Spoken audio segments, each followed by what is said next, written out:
Dear student, आज हम एपॉक्सिक cell injury पढ़ेंगे कि एपॉक्सिक सेल इंजरी में होता क्या क्या है। तो एपॉक्सिक सेल इंजरी का मतलब हाइपॉक्सिया यानी ऑक्सीजन की कमी। हाइपॉक्सिया किसी भी वजह से हो सकता है। मेजर जो कॉज है वो चार है, यानी ischaemia, anaemia, carbon monoxide poisoning, decrease perfusion of the tissue and poor oxygenation of the blood.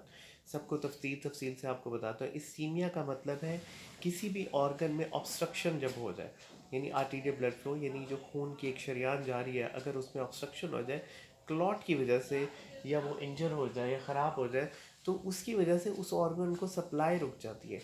जैसे अगर दिल की हो तो उसे कार्डिक इस्कीमिया कहते हैं। अगर रीनल की हो यानी किडनी की हो तो उसे रीनल इस्कीमिया कहते हैं। ब्रेन की हो यानी ब्रेन की आर्टरी ब्लॉक हो जाए तो उससे सेरिब्रल इस्कीमिया कहते हैं। ठीक है। और दूसरी है एनीमिया। एनीमिया आप लोगों में से बहुत लोगों को होगा वैसे ही। तो एनीमिया में आरबीसी के सेल बहुत कम हो जाते हैं। तो आरबीसी के सेल जब कम होते हैं तो ऑक्सीजन कैरिंग कैपेसिटी एक आरबीसी की बहुत कम हो जाती है, तो जिसकी वजह से भी सेल इंजरी हो सकती है। जब ऑक्सीजन कैरिंग कैपेसिटी कम होगी तो जब वो एक ऑर्गन को एचबी सप्लाई कर रहा होगा तो वहाँ कम होगी, तो वहाँ ऐसा ऐसा सेल इंजरी शुरू हो जाएगी। कार्बन मोनोऑक्साइड पॉइजनिंग, जैसे मैंने आपको रेस्पिरेटरी सिस्टम में भी बताया था कि कार्बन मोनोऑक्साइड हमारे आरबीसी के लिए तकरीबन 400 टाइम्स ज़्यादा अफिनिटी होती है इसकी फॉर द आरबीसी मालिक्यूल्स। तो कार्बन मोनोऑक्साइड पॉइजनिंग या तो घर जल जाए या किसी बिल्डिंग में आग लग जाए या फिर गैस का एक्सचेंज हो तो उससे कार्बन मोनोऑक्साइड पॉइजनिंग होती है, तो वो भी जो सा है हाइपॉक्सिक सेल इंजरी करता है। इसके अलावा परफ्यूजन ऑफ द टिश्यू की जब डिक्रीज हो जाए तो वो किस वजह से, जब एक ऑर्गन फेलियर हो जाए, फर्स्ट क्या दिल फेल हो गया तो उसकी पंपिंग कैपेसिटी कम हो जाएगी, तो वो सारे ऑर्गन्स को परफ्यूजन कम करेगा, यानी उसको कम सप्लाई करेगा। इसके अलावा poor oxygenated oxygenation of the blood है। Poor oxygenation of the blood to the pulmonary disease का ये मतलब है कि जो लोग सिगरेट ज़्यादा पीते हैं उसकी वजह से उनकी केमिकल से उनके लगातार एल्वोलाई और लंग्स इंजर होते रहते हैं, जिसकी वजह से लंग्स की ऑक्सीजनेशन कम होती है। तो जो लोग स्मोकर्स होते हैं वो लेट एज में ऑक्सीजन कैरिंग कैपेसिटी कम रखते हैं, जिसकी वजह से हाइपॉक्सिक सेल इंजरी हो जाती है। अब हाइपॉक्सिक सेल इंजरी की काफ़ी सारी स्टेजेस हैं। उसमें पहले एक अर्ली स्टेज है, लेट स्टेज है, और फिर सेल डेथ है। अर्ली स्टेज में तकरीबन तमाम स्टेजेस रिवर्सिबल है। रिवर्सिबल का मतलब यानी वो रिवर्सिबल हो जाएंगे अगर वो इंजरी हम ख़त्म कर दें। मसलन जैसे एनीमिया है, खून की कमी पूरी कर दें, कार्बन मोनोऑक्साइड है तो कार्बन मोनोऑक्साइड की पॉइजनिंग सही कर दें, तो वो सेल दोबारा की दोबारा अपनी हालत में आ जाएगा। ठीक है। तो फर्स्ट स्टेज में है फेलियर। फर्स्ट स्टेज में ये होता है कि सबसे पहले जो हाइपॉक्सिक सेल इंजरी है वो माइटोकॉन्ड्रिया को अफेक्ट करता है।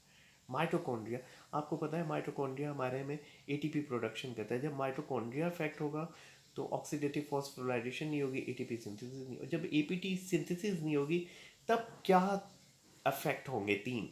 एटीपी जब सिंथेसिस नहीं होगी, सबसे पहले तो हमारा हल सेल मेम्ब्रेन के अंदर जो सोडियम पोटेशियम पंप है वो काम करना छोड़ जाएगा, यानी जो सोडियम इनसाइड आता है और जो पोटेशियम आउटसाइड जाता है ड्यूरिंग द एक्शन पोटेशियम, तो इंट्रासेलुलर पोटाशियम भी कम हो जाएगा, जिसकी वजह से सेल एंड ऑर्गेनेलिस स्वेल हो जाएंगे यानी भर जाएंगे।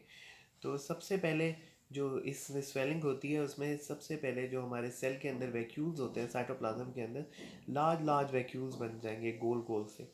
इसके अलावा एंडोप्लाज्म रेटिकुलम है जो कि प्रोटीन को लेकर जाता है। वो अल्ट्रा स्ट्रक्चर का ये मतलब होता है जो इलेक्ट्रॉन माइक्रोस्कोप से नजर आए, वो स्वेल हो जाएगा। इसके बाद माइटोकॉन्ड्रिया स्वेल हो जाएगा। माइटोकॉन्ड्रिया बहुत ज़्यादा स्वेल हो जाएगा। ठीक है। माइटोकॉन्ड्रिया स्पेस जो अंदर क्रिस्टे और सिस्टर्नी बनी हुई होती हैं वो भी स्वेल हो जाएंगी, उनमें स्पेस भर जाएगी। अच्छा, जो सेकंड स्टेज है उसमें होते हैं राइबोसोम्स जो उनसे हैं वो प्रोटीन को सिंथेसिस बनाना छोड़ देते हैं। जब राइबोसोम प्रोटीन की सिंथेसिस को छोड़ देंगे तो फिर प्रोटीन ही नहीं बनेगी। प्रोटीन जो कि गोल्जी जो कि जो एंडोप्लाज्म रेटिकुलम इन्हें कैरी करके आगे लेके जाते हैं और फिर आगे गोल्जी ऑपरेटस में यहाँ ये स्पैक्ट होते हैं। ठीक है।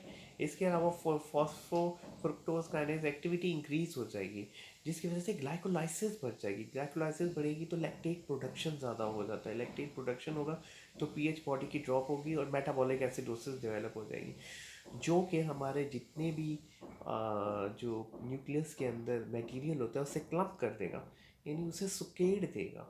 तो ये अर्ली स्टेजेस आज सिर्फ पढ़ लेते हैं, जिसमें सबसे पहले डिक्रीज एटीपी प्रोडक्शन की वजह से failure of the cell pump हो गया, एक राइबोसोम्स प्रोटीन कम करेगा और फ्रुक्टोज काइनेज एक्टिविटी इंक्रीज हो जाएगी। Hope you get understand it.